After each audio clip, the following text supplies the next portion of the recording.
अगर आपकी जिंदगी में हर सुबह अलार्म से नहीं बल्कि चिंता से शुरू होती हो, अगर आंख खुलते ही सबसे पहला ख्याल ये हो कि आज काम मिलेगा या नहीं, अगर मिला तो कितना मिलेगा, और अगर नहीं मिला तो घर लौटकर बच्चों की आंखों में क्या जवाब दिखाई देगा, और अगर आप पिता हो तो आप ये सारे सवाल किसी से नहीं पूछते, आप बस चुप रहते हैं।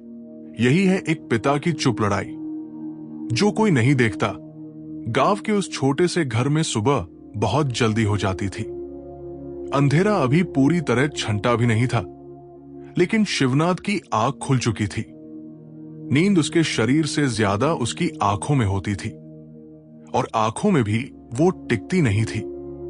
छप्पर से टपकती ओस की बूंदें उसके माथे पर गिरती तो वो बस छत को देखता रहता, जैसे छत में ही उसके सारे सवालों के जवाब छिपे हों।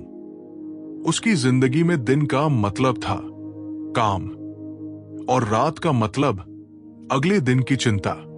वो धीरे से उठ बैठा ताकि खाट की चरमराहट से गीता की नींद न खुले। गीता, उसकी पत्नी, जिसके चेहरे पर उम्र से पहले आई झुर्रियां किसी बीमारी की नहीं बल्कि जिम्मेदारियों की देन थी। वो गहरी नींद में थी, जैसे उसकी थकान नींद में भी पूरी नहीं हो पाती। शिवनाथ कुछ पल उसे देखता रहा, फिर बिना आवाज किए खड़ा हुआ।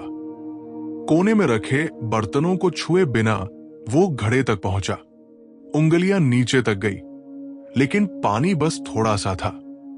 उसने आधा पानी पी लिया और बाकी छोड़ दिया। उसे पता था गीता उठेगी तो सबसे पहले पानी ही ढूंढेगी। बाहर निकला, आसमान में हल्की सी लालिमा फैल रही थी। गांव की गलियां अभी सोई हुई थी। कहीं मुर्गे की बांग, कहीं दूर से आती ट्रेन की आवाज, कुछ घरों से चूल्हे जलने की हल्की आवाज आने लगी थी। लेकिन शिवनाथ के घर में चूल्हा बाद में जलेगा, अगर जलेगा तो। वो कोई बड़ा आदमी नहीं था, न उसके पास जमीन थी, न कोई पुश्तैनी दुकान। उसकी पहचान बस इतनी थी कि लोग कहते थे मजदूरी करता है। रोज शहर जाना, चौराहे पर खड़े होकर ठेकेदार का इंतजार करना, और मन ही मन भगवान से कहना आज नाम पुकार लेना। पीछे से गीता की आवाज आई, इतनी जल्दी? शिवनाथ पलटा। गीता उठ चुकी थी। आंखों में नींद कम और चिंता ज्यादा थी। हाँ, शिवनाथ ने कहा, सुबह जल्दी पहुंचा तो शायद पूरा काम मिल जाए। गीता चूल्हे के पास बैठ गई, आटे की टोकरी खोली। नीचे झांकते ही उसकी सांस अटक गई। आटा बस इतना था कि 2 पतली रोटियां बन सके। आज बस 2 ही रोटियां बनेंगी, उसने कहा। शिवनाथ ने वही पुरानी मुस्कान ओढ़ ली। मैं बाहर कुछ खा लूंगा। दोनों जानते थे बाहर कुछ नहीं खाया जाएगा, लेकिन इस झूठ ने उन्हें एक पल का सहारा दे दिया। अंदर से आवाज आई, बाबूजी। रवि, उनका बेटा, 8वीं में पढ़ता था। स्कूल की वर्दी कई बार सी गई थी, फिर भी छोटी पड़ने लगी थी। आज टेस्ट है, उसने कहा, और मास्टर जी ने नई कॉपी लाने को कहा है। शिवनाथ की उंगलियां जेब में चली गई। 2 सिक्के और एक मुड़ा तोड़ा नोट।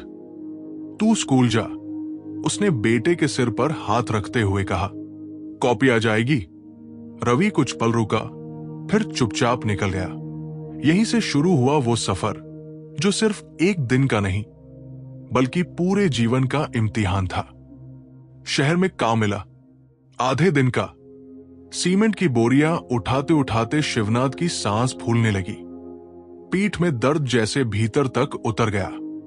कई बार मन हुआ बैठ जाने का, लेकिन हर बार रवि का चेहरा सामने आ जाता। दोपहर में सब मजदूर खाने लगे। शिवनाथ नल से पानी पीकर बैठ गया। खाना नहीं, आज उपवास है। सच ये था कि कई दिनों से उसका पेट उपवास में ही था। शाम को मजदूरी मिली, कम, बहुत कम। वो चुप रहा, क्योंकि चुप रहना उसने कब का सीख लिया था। घर लौटा तो रवि दरवाजे पर बैठा था। कल आखिरी दिन है, उसने कहा। रात को गीता ने संदूक खोला, एक पाय निकाली। इसे बेच देते हैं। शिवनाथ चुप रहा। यही उसकी हाँ थी। अगले दिन पायल बिकी, फीस भरी गई, कॉपी आई। रवि स्कूल गया। शिवनाथ बाहर खड़ा रहा, नंगे पांव, आंखों में सुकून। साल बीतने लगे। रवि आगे की कक्षाओं में गया। किताबें मोटी होती गई, खर्चे बढ़ते गए। शिवनाथ ने काम बदले, कभी भट्ठा, कभी फैक्ट्री, कभी रात की चौकीदारी। इसी बीच पहली बार शिवनाथ बीमार पड़ा। बुखार तेज था। डॉक्टर ने आराम कहा, लेकिन आराम का मतलब भूख था। वो काम पर गया, वही बेहोश हो गया। लोगों ने पानी डाला। किसी ने कहा मर जाएगा। शिवनाथ होश में आया और फिर काम पर लग गया। गीता ने उस रात बहुत रोया, चुपचाप, ताकि रवि सुन न ले। रवि 10वीं में पहुंचा। स्कूल में नाम आने लगा। मास्टर कहते लड़का तेज है। शिवनाथ ये सुनकर कुछ नहीं कहता, बस सीना थोड़ा चौड़ा हो जाता। 12वीं के समय हालात सबसे बुरे थे। फीस ज्यादा थी, किताबें महंगी थी। शिवनाथ ने अपने जूते तक बेच दिए। नंगे पांव काम करता रहा। एक दिन ठेकेदार ने सबके सामने उसे डांटा और अपमान किया। शिवनाथ ने कुछ नहीं कहा, लेकिन उस रात उसकी चुप्पी और भारी हो गई। रवि कॉलेज पहुंचा। शहर, हॉस्टल, नए खर्चे। गीता ने अपने कड़े बेच दिए। शिवनाथ की तबीयत और बिगड़ने लगी। उसे खांसी रहने लगी और सीने में दर्द होने लगा, लेकिन उसने किसी को नहीं बताया। रवि पढ़ता रहा, मेहनत करता रहा। एक दिन फोन आया, नौकरी का चयन। रवि घर दौड़ता हुआ आया।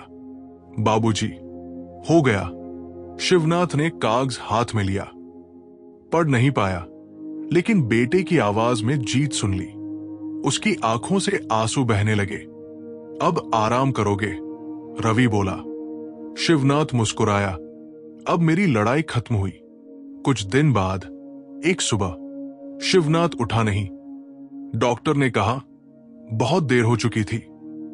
रवि की नौकरी का पहला दिन और पिता का जाना एक ही हफ्ते में। आज रवि जब दफ्तर जाता है तो जूते पहनकर नहीं, बल्कि पिता की नंगी तपती जमीन पर चली हुई चुप लड़ाई को याद करके चलता है। कुछ पिता जीत देखने के लिए नहीं जीते, वे जीत पैदा करने के लिए जीते हैं। अगर आज आप आगे हैं तो किसी न किसी पिता की इस चुप लड़ाई की वजह से है। आज उन्हें याद कीजिए, उनकी खामोशी को सलाम कीजिए। अगर आपको यह कहानी पसंद आई हो तो इसे लाइक करें, शेयर करें और चैनल को सब्सक्राइब करना न भूलें। मिलते हैं अगली प्रेरणादायक कहानी में।